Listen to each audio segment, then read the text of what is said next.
அல்லேலூயா. கர்த்தருடைய நாமத்திற்கு கனமும் மகிமையும் இந்த காலவெளியிலே உண்டாயிருப்பதாக. யோவான் சுவிசேஷம் 3ஆம் அதிகாரம் வசனம் 15-16 பார்க்கிறோம். ஒருவனும் கெட்டு போகாமல் எல்லோரும் நித்திய ஜீவனை அடையும்படிக்கு இயேசு நமக்காக வந்தார். அல்லேலூயா. பிதாவாகிய தேவன் நம் மீது அன்பு கூர்ந்தபடினாலே தம்முடைய ஒரே பேரான குமாரனாகிய இயேசு கிறிஸ்துவை நமக்காக தந்தறினார். அல்லேலூயா. கர்த்தருக்கு ஸ்தோத்திரம் உண்டாவதாக. பிரியமான தேவச்சனமே, இந்த செய்தியை கேட்டுக்கொண்டிருக்கிற உங்களிடத்துல நான் சொல்ல விரும்புகிற காரியம் என்ன தெரியுமா? இயேசு உங்களை நேசிக்கிறார். அல்லேலூயா. தேவன் உங்களை நேசிக்கிறார்.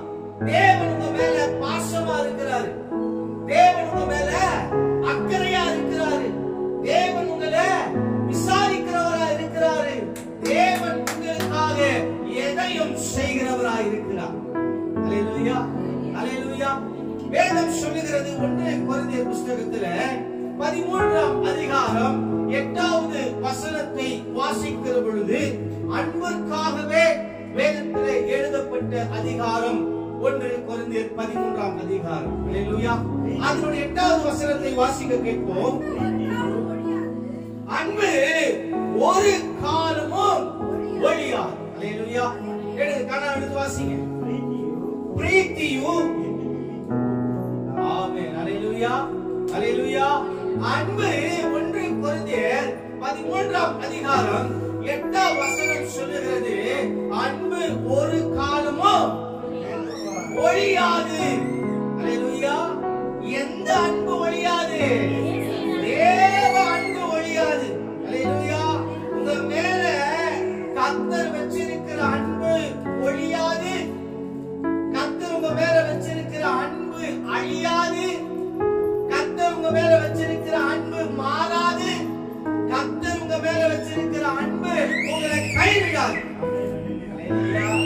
ஏன்னா அது பணத்தின் நிமித்தமாகவோ ஏதோ ஒரு பொருள் நிமித்தமாகவோ அல்லது வேற ஏதோ காரணத்திற்காகவோ வந்த அன்பு அல்ல. அது இரத்த சம்பந்தமான அன்பு. அல்லேலூயா. இரத்த பந்தமான அன்பு. அல்லேலூயா. சாதாரண அன்பு அல்ல. தேவன் நம் மீது வைத்தது. அல்லேலூயா. நம்ம மேல வச்ச அன்பு அவரை கீழே கொண்டு வர செய்தது. தேவன் உங்க மேல வச்ச அன்பின் நிமித்தமாய் அந்த அன்பு அவரை பாடுபட வைத்தது. தேவன் உங்க மேல வச்ச அன்பு அவரை சிலுவை சுமக்க வச்சது. தேவன் உங்க மேல வச்ச அன்பு அவர் சிலுவையில தம்முடைய ரத்தத்தை சிந்த வச்சது. உங்க மேல வச்ச அன்பின் நிமித்தமாய் அவர் தம்முடைய ஜீவனை மனிதனிடம் தேவன் காட்டிய அன்பு இந்த மண்ணிலே மனிதனாக உதித்தது. மனிதனிடம் தேவன் காட்டிய அன்பு இந்த மண்ணிலே மனிதனாக உதித்தது.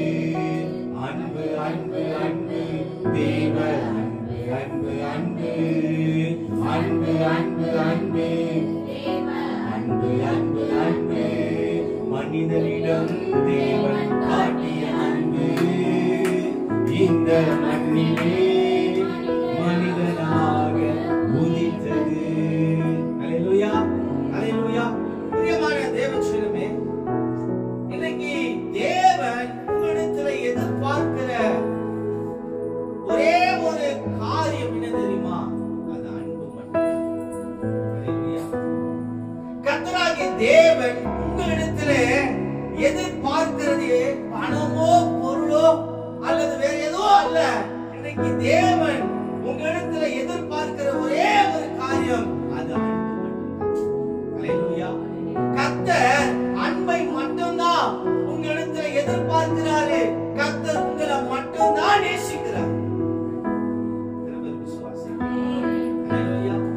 அவர் வேற எதுவோ உங்களிடத்திலிருந்து எதிர்பார்க்கிற தேவன் அல்ல.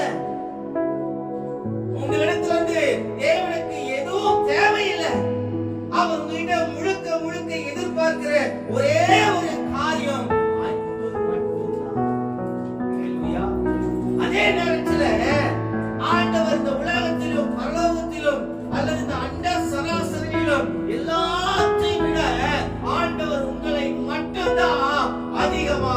நேசிக்கிறார். சுவிசேஷம் 21ஆம் அதிகாரம் 15வது வசனத்தை வாசிப்போம். ஜான் 21:15.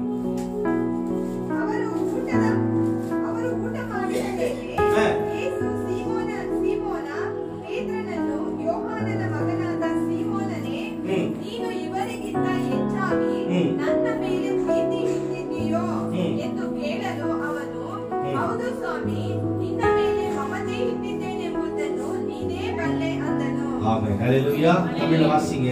அவர்கள் போஜனம் பண்ணின பின்பு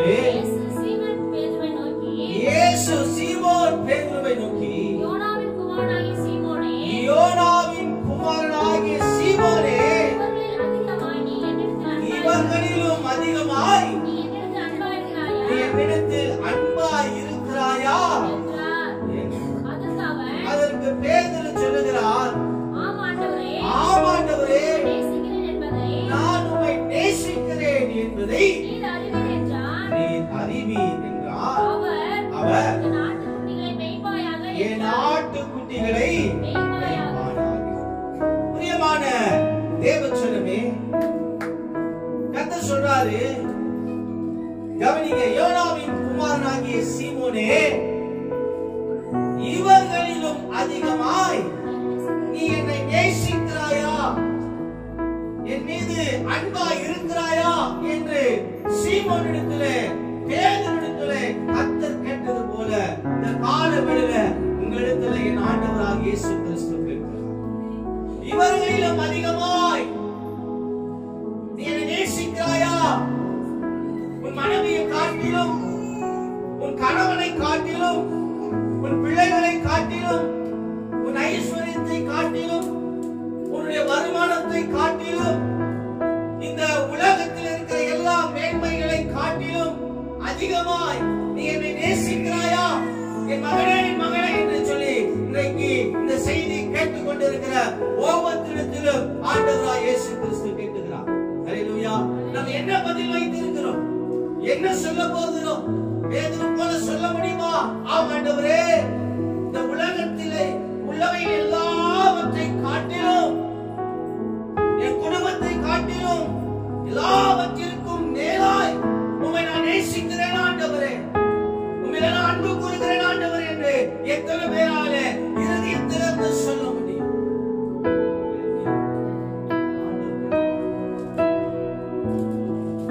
இவர்களிலும் அதிகமாய் நீ என்னை நேசிக்கிறாய்.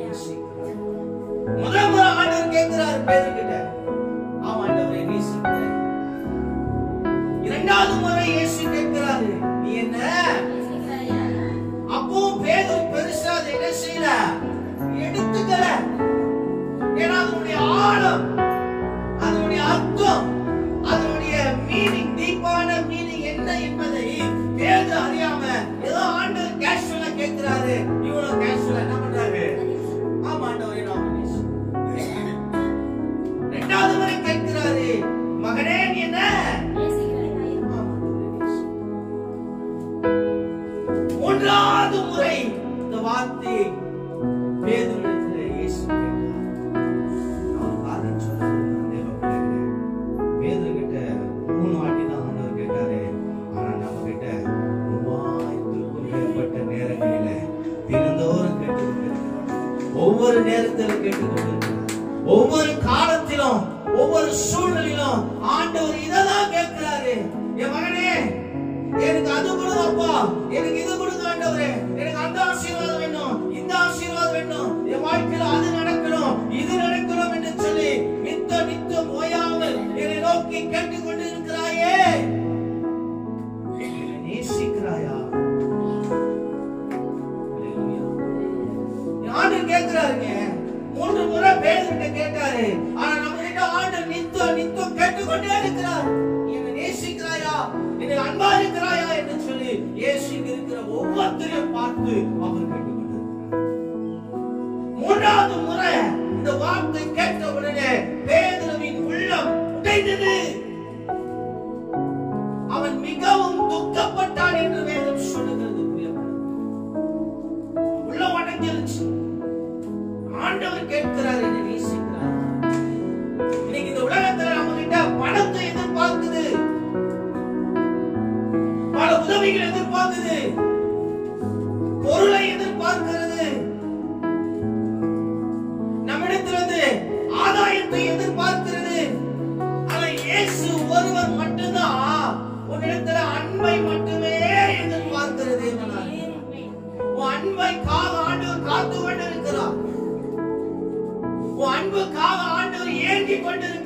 என்பதை இந்த காலவெளியிலே நான் உங்களுக்கு தெரிவிக்கிறேன்.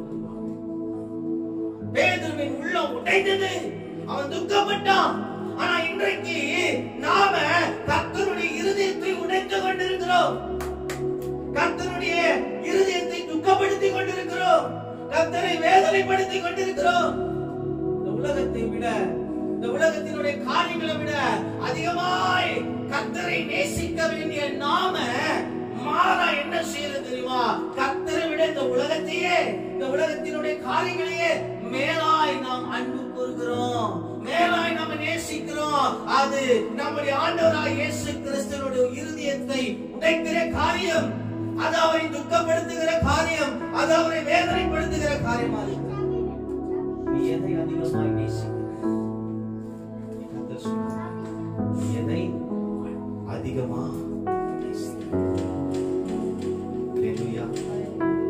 எது அதிகமாய் பெரியதாய் நீ எண்ணுகிற? இந்த உலகத்தையா, இந்த உலகத்தின் காரியத்தையா? எத்தனை முறை நம்ம ஆண்டவர்கிட்ட பேசுவோம், ஆமாண்டவரே நான் உம்மை நேசிக்கிறேன் என்பதை நீர் அறிவீர் என்று சொல்லக்கூடிய தைரியம் எத்தனை பேரிடத்தில் இருக்கிறது? நம்ம எத்தனை முறை ஆண்டவர்கிட்ட பேசுவோம்? ஒரு நாளைக்கு எத்தனை முறை ஆண்டவரை நினைக்கிறோம்? ஒரு நாளைக்கு எத்தனை முறை ஆண்டவரை துதிக்கிறோம்? ஒரு நாளைக்கு எத்தனை முறை ஆண்டவருக்கு நன்றி செலுத்துறோம்? எத்தனை முறை வேதத்தை வாசிக்கிறோம்? எத்தனை முறை தியானிக்கிறோம்? எத்தனை முறை ஜெபிக்கிறோம்? எத்தனை முறை அவர் நினைவா இருக்கிறோம்? யோசித்து பார்க்கணும். அதனுடைய இருதயத்துக்கு மட்டும்தான் தெரியும். வெறும் வாயிலிருந்து உம்மை நேசிக்கிறேன் என்று வேதனை ஒரு முறை ரெண்டு முறை சொன்ன அந்த வாயின் வார்த்தையில நேசிப்பது அல்ல, உன் இருதயத்திலிருந்து, உன்னுடைய செயலிலிருந்து, உன்னுடைய அறிவிலிருந்து என்னை நேசிக்கிறாயா என்று ஆண்டவர் கேட்கிறாருங்க. நாம என்ன சொல்லணும்? ஆண்டவர் ஏமாற்ற முடியும். அவர் சொல்றாரு, மகளே, என் மகனே, உனக்காக, உன் மேல வச்ச அன்பிற்காக நான் பரலோகத்தை விட்டு வந்தேன். பரலோகத்துல எனக்கு இருந்த மேன்மை துறந்து வந்தேன். பரலோகத்துல எனக்கு இருந்த மகிமையை விட்டுட்டு வந்தேன். பரலோகத்துல எனக்கு இருந்த எல்லா உயர்வான, எல்லா ஆசீர்வாதமான, எல்லா நன்மையான எல்லாவற்றையும் நான் இழந்து, எல்லாவற்றையும் துறந்து அடிமையின் ரூபம் எடுத்து உன்னை தேடி வந்த. ஏன்னா உன் மேல வச்ச அன்பு. உனக்காக நான் என் பிதாவையே விட்டு வந்தேன். உனக்காக தூதர்களை விட்டு வந்தேன். நீங்க இயேசு கேட்கிறாரு, உனக்காக இவ்விடத்தையும் விட்டு இறங்கி வந்த நான் உன்னை நேசிக்கிறேனே, எனக்காக இந்த உலகத்தை உன்னால விட முடியுமா? எனக்காக இந்த பாவமான காரியங்களை விட்டு வர முடியுமா? எனக்காக இந்த சாபமான காரியங்களை விட்டு நீ வெளியே வர முடியுமா? இதை நேசிக்கிறாயா என்று இயேசு இதெல்லாம் செய்யாம வெறும் நான் நேசிக்கிறேன், வெறும் நான் நேசிக்கிறேன் என்று சொல்லுவது அவரை மிகவும் கர்த்தர் நமக்காக, நம்ம மேல வச்ச அன்பிற்காக எல்லாவற்றையும் நஷ்டமா, எல்லாவற்றையும் குப்பையா, அடிமையின் ரூபம் எடுத்து கிறிஸ்து இயேசு நம்மளை நேசிக்கிறதான பிதாவே அவர் என்ன செஞ்சாரு? அதாங்க அன்பு. ஹல்லேலூயா, ஹல்லேலூயா. நம்மளால இந்த பாவத்தை விட்டு வர முடியல. சில காரியத்தை விட்டு நம்மளால என்ன செய்யல, வரவே முடிய மாட்டேங்குது. பாருங்க, ஏதோ ஒரு உலக காரியத்துல சிக்கி கொண்டு இருக்கிறோம். நம்மால ஆலயத்திற்கு தொடர்ந்து வர முடியலன்னா என்ன அர்த்தம்? நான் ஆலயத்தை விட வேற ஏதோ ஒன்றை அதிகமாய் நேசிக்கிறேன். என்னால ஜெபம் பண்ண முடியல, ஆவிக்குரிய காரியங்களை கான்சென்ட்ரேட் பண்ண முடியல, வாசிக்க முடியல, ஜெபிக்க முடியல, வசனத்தை வாசிக்க முடியல, கர்த்தரை நினைக்க முடியலனா அதிகமா நான் என்ன செய்யறேன்?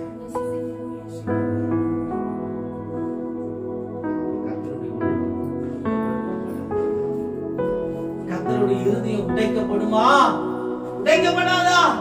நான் கால எல்லாவற்றையும் செஞ்ச தேவனுக்கு இந்த சின்ன காரியத்தினால செய்ய முடியலன்னா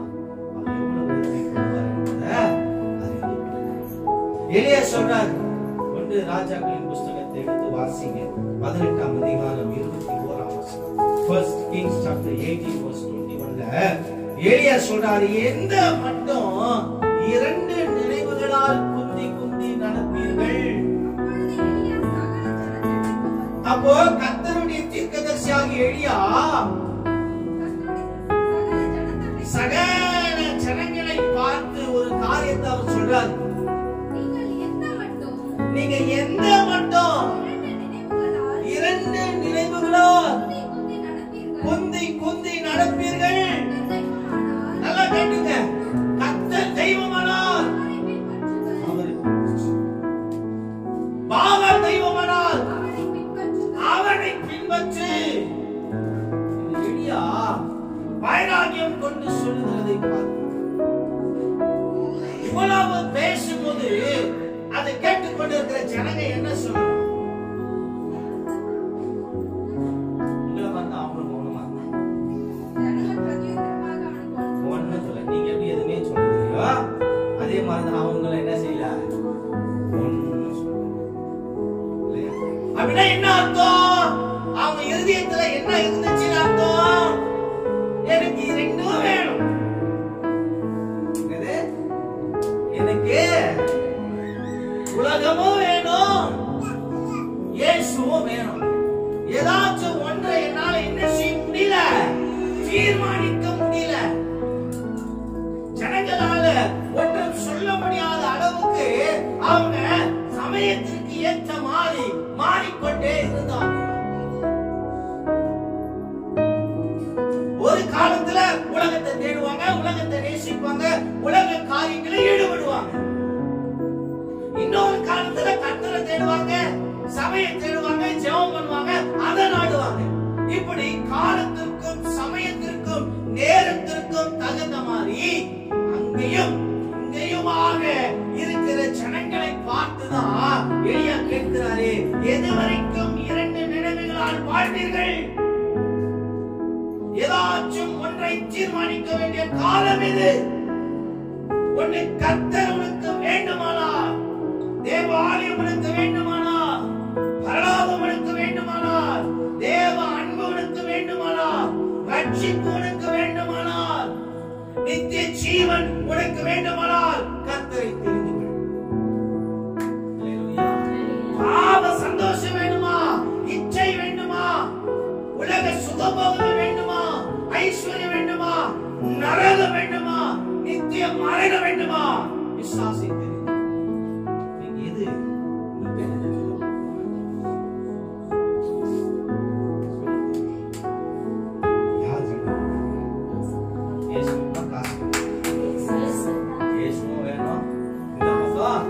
காசு வேணும்னு வாழவே கூடாது. நீங்க சொல்லுங்க, எது வேணும்? பாகாலா, கர்த்தரா, உலகமா, இயேசுவா?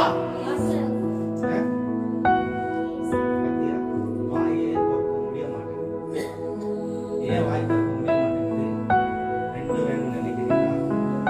அப்ப சொல்லுங்க,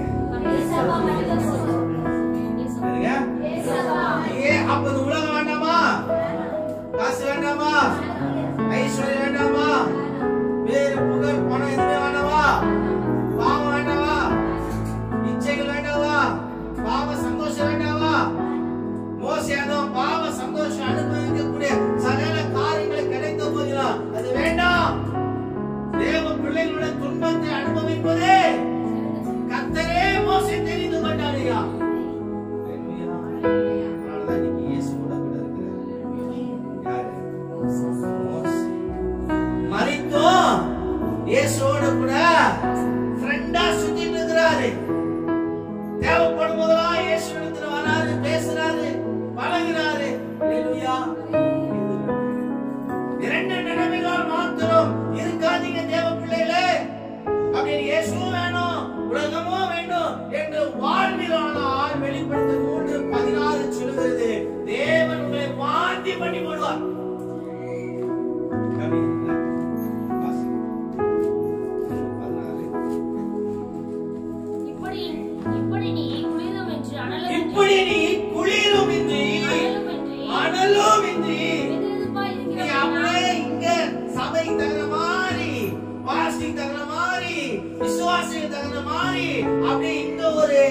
நாடகத்தை போடுறதும் அடுத்த நாள் அங்க உலக ஜனங்களுக்கு முன்பாக, பாவம் செய்வதற்கு முன்பாக, ரட்சிக்கப்படாத முன்பதாக அவங்களுக்கு பிரியப்படுகிற மாதிரி, அவங்களுக்கு சந்தோஷப்படுற மாதிரி, அவங்களுக்கு ஒத்த வேஷம் தரிக்க வேண்டாம். ஞானமும் என்னை கூடுதலும் என்னை இருப்பாயானால் இயேசு என்ன செய்வாரு? வாந்தி பண்ணி போட்டுருவாரு.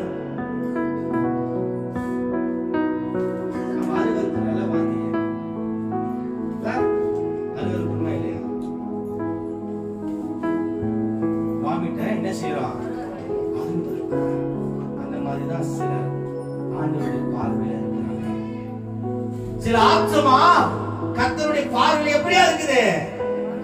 வாந்தியாய் அருவருப்பா இருக்குது. அங்கேயும் இங்கேயும் உன்னால இருக்க முடியாது. ஒன்று உலகத்தை தெரிந்து கொண்டு நித்திய ஆக்கினைக்குள்ளாக கடந்து போ, இல்ல கர்த்தரை தெரிந்து கொண்டு நித்திய ஜீவனுக்குள்ளே கடந்து போ. அங்கேயும் இங்கேயும் என்ற வாழ்கிற வாழ்க்கை இனியோட முடிவுக்கு வரட்டும் இயேசுவின் நாமத்தில். அல்லேலூயா. நான் இயேசுவின் பிள்ளை, நான் இயேசுவை மட்டுமே தெரிந்து கொள்வேன். அல்லேலூயா, அல்லேலூயா. ஏன்னா இயேசுவை நேசிக்கிறாரியா, நான் இயேசுவை நேசிக்கிறேன். அல்லேலூயா. நான் உன்னை அந்த அடையாளம் தான் இந்த ராபோஜன அன்பின் அடையாளம். ராபோஜன பந்தி என்ன? அன்பின் அடையாளம். உமேல வச்ச அன்பிற்காக ரத்தம் சிந்தி சரீரத்தை ஒப்பு கொடுத்து மரித்து உயிர் தெழுந்து இன்றைய திரும்ப வருவேன் என்று தேவன் சொன்னதின் காரணம் என்ன? உமேல வச்சிருக்கிற அன்பு. அவருடைய அடையாளம் தான் இந்த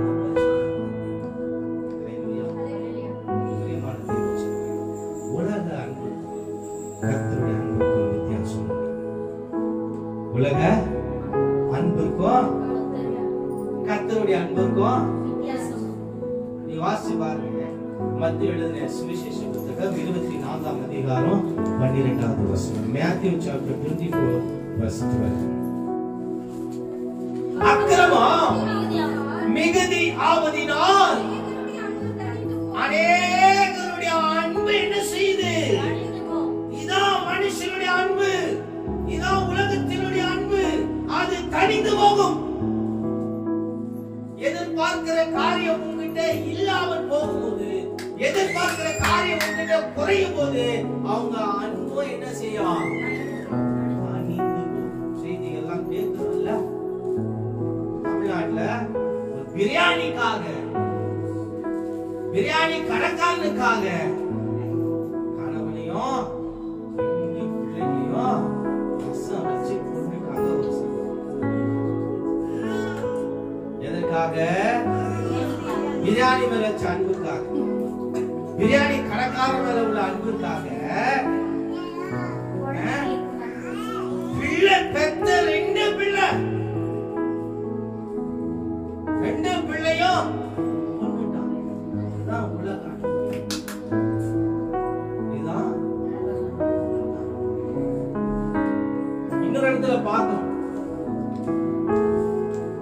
ஆயா அப்பா அம்மா இறந்துட்டாங்க அந்த பையனுக்கு. ஆயா தான் கஷ்டப்பட்டு பல கடை அந்த கடைலாம் வச்சு பேரனை காப்பாத்திருக்குது.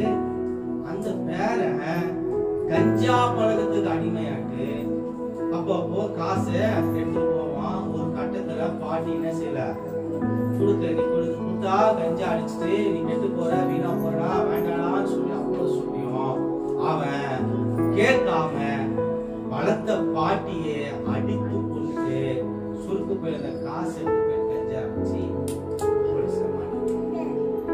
இதுதான் உலக அன்பு. உலகம் உலக அன்பு இல்லையா?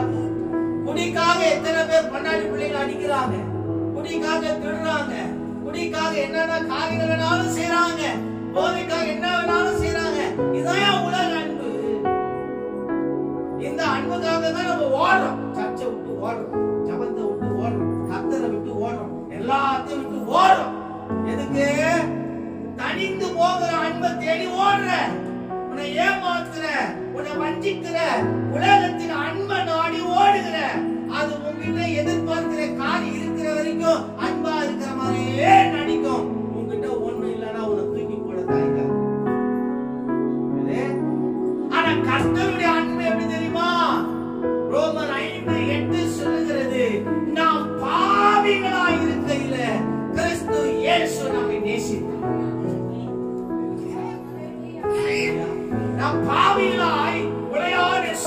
வேதனையிலும் படுகொலிலும் அருவருக்கப்பட்ட நிலைமையிலும் சூழ்நிலையிலும் நாம் வாழ்ந்த போது கிறிஸ்து இயேசு நம் மீது அன்பு கூர்ந்தாரு. நான் ஒன்றுமே இல்லாம எதுவுமே இல்லாம பிரயோஜனமா இல்லாத மேல யாரும் என்ன செய்ய மாட்டாங்க, அன்பு செலுத்த மாட்டாங்க. ஆனா இயேசு நம் மீது அன்பு செலுத்தினா அது எவ்வளவு உன்னதமான அன்பு, அது எவ்வளவு மகிமையான அன்பு. நாம் பாவிகளாய் இருக்கையில் கிறிஸ்து நமக்காக மரித்தார்.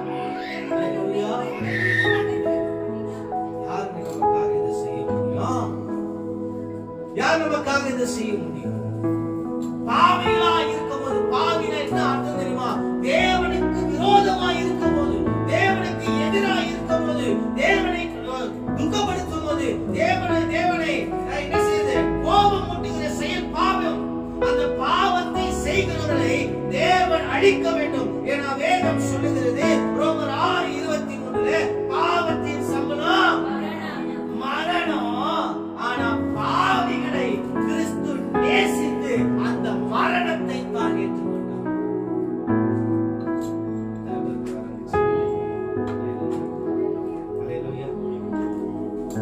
எல்லாம் தெரியும். இளையகுமார் தகப்பனுடைய எல்லா ஆஸ்திகளையும் அவனுக்கு சேர வேண்டியதெல்லாம் எடுத்துட்டு அவன் போய் என்ன பண்றான்?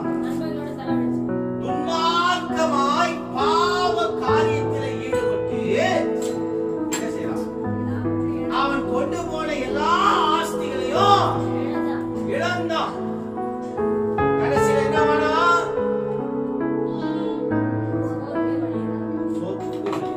எங்க போனாங்க நண்பர்கள்? அவங்க கூட பணம் இருக்கும்போது இருந்த அந்த உறவுகள் எங்க? ஒன்னா சேர்ந்து சுத்தினவங்க எங்க? ஒன்னா சேர்ந்து குடிச்சவங்க எங்க? ஒன்னா சேர்ந்து தின்னவங்க எங்க? ஓடி போட்டானுங்க. அவன் தான் உலகத்தான். அவ்வளவுதான் அவனுடைய அன்பு.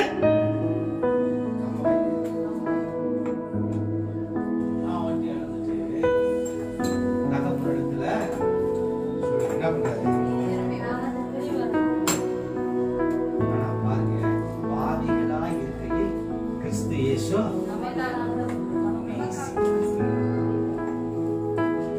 பாவிகளாய் இருக்கையில் கிறிஸ்து இயேசு நேசித்தார். இப்போ இளையகுமார் யாரு திரும்பி வருவது?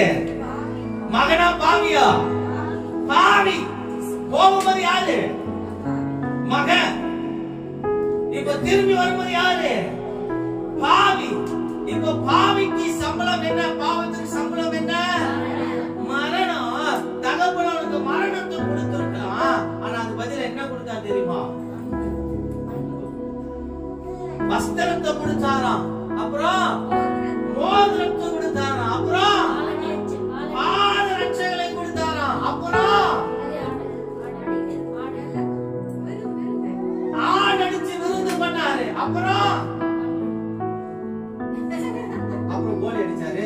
அப்புறம் மான் அடிச்சாரு. இப்படியே போங்க. மெசேஜ் அவ்வளவுதான். அப்புறம் என்ன பண்ணாரு? அனைத்து கொண்டாருங்க. என்ன பண்ணாரு? எப்போ வருவான்னு காத்துட்டே இருந்தாங்க.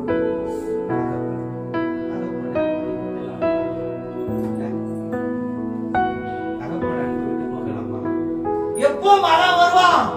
பாவியா இருந்தாலும் பரவாயில்ல, அவன் எல்லாத்தையும் இழந்தவனா இருந்தாலும் பரவாயில்ல, நான் என்ன மறந்து என்ன தூசித்து போனா பரவாயில்ல, நான் என் அன்பு மாறாது. அல்லேலூயா. பிள்ளையோட அன்பு மாறுச்சு, தகப்பனுடைய அன்பு மாறல. நீங்க அந்த அன்போட தான் இயேசு நீ திரும்பி வந்தா போதும். இந்த உலகத்தையும் பாவ காரியங்களையும் அக்கிரமமான எல்லாவற்றையும் நீ விட்டுட்டு வா. நான் உன்னை நேசிக்க ஆயத்தமா இருக்கிறேன். நான் உன்னை கட்டி அணைத்துக் கொள்ள ஆயத்தமா இருக்கிறேன். நான் உன்னை உயர்த்த ஆயத்தமா இருக்கிறேன். என்னுடையதை திரும்ப கொடுக்க ஆயத்தமா இருக்கிறேன். நீ வா, உன்னை நேசிக்கிறேன். இயேசு உன்னை அழைக்கிறார்.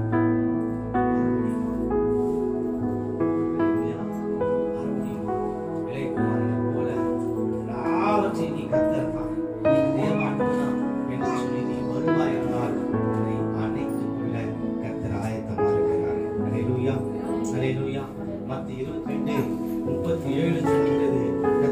தேவன் முழு இருதயத்தோடு, முழு ஆத்மாவோடு, முழு பலத்தோடு என்ன செய்யுமா? அன்பு கூறணும். அல்லேலூயா, அல்லேலூயா. பிரியமானவர்களே, வசனம் சொல்லுது, நாம் நித்திய ஜீவனை அடையும்படிக்கு இயேசு தம்முடைய ஜீவனை கொடுத்தார். அல்லேலூயா. நீங்க நானும் நித்திய ஜீவனை அடைக்கும்படிக்கு இயேசு தம்முடைய ஜீவனை கொடுத்தார். அல்லேலூயா. 2 கொரிந்தியர் 4:18 வாசிக்கிறது வேதம் சொல்கிறது, காணப்படுகிறவைகள் அநித்தியமானவைகள், காணப்படாதவைகள் நித்தியமானவைகள். அப்படின்னா என்ன அர்த்தம் தெரியுமா? நீ பார்க்கறதெல்லாம், நீ தேடுறதெல்லாம், உன் கண்ணுக்கு பளிச்சு தெரிதெல்லாம், நல்ல அட்ராக்டிவா தெரியுதெல்லாம் என்னவா? என்னவா? வசனம் என்ன சொல்லி படிச்சீங்களா?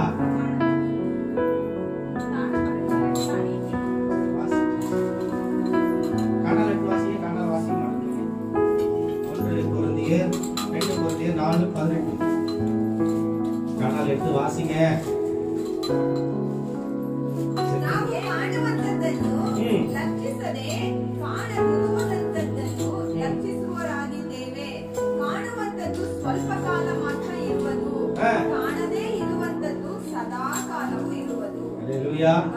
நீ எதெல்லாம் பாத்துறியோ, எதெல்லாம் தேடுறியோ, எதெல்லாம் முக்கியம் போடுறியோ, அதெல்லாம் எப்படிப்பட்டுதான்?